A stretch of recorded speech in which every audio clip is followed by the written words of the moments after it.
Do you bring a reusable bag to the grocery store to help the environment? Well, that is great, but don't harm yourself in the process by buying more junk food, as a new study shows many shoppers with reusable bags do. Here to discuss is Market Watch's Quentin Futrell. Quentin, great to see you. And you. This is such an unusual study. It never would have occurred to me to look at what shoppers with reusable bags were actually buying. Why would it? Let's face it.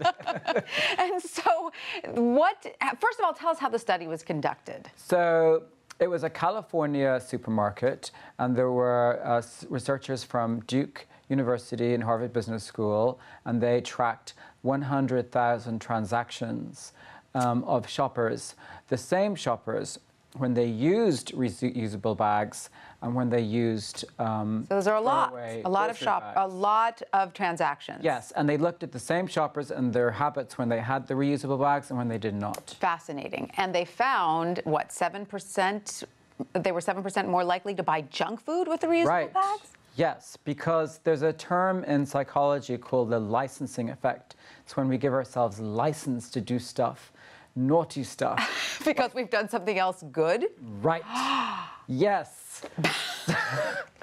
Who Tricky. knew? Who knew? Tricky how that works. Psychologists have been studying this for eons. But here's the thing. We shouldn't get too carried away thinking we've done such a great thing, because reusable bags have to be reused many, many times before they make any impact, correct? Right. So first of all, some of these reusable bags from certain big box retailers are flown from China. So you have the Made in China label, so that's the carbon footprint.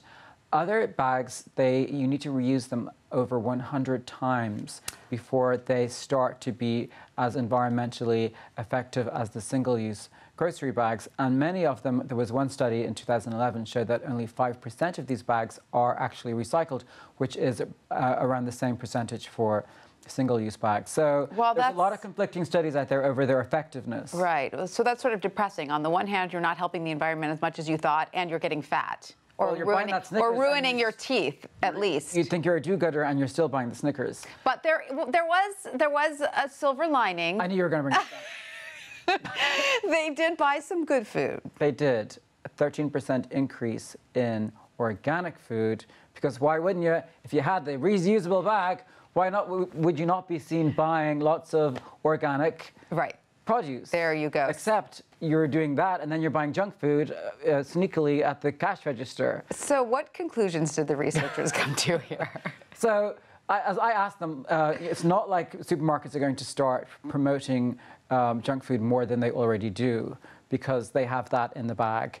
Excuse the pun. Yes. So it's really just to be aware of these things, that when you're shopping, and just the things that make you do things, especially if you are trying to watch what you eat. But I do have a psychologist friend who says that lack of control, over-control leads to lack of control. Just have the cookie. It's all about balance, Quentin. Right. Thank you so much for that. My pleasure.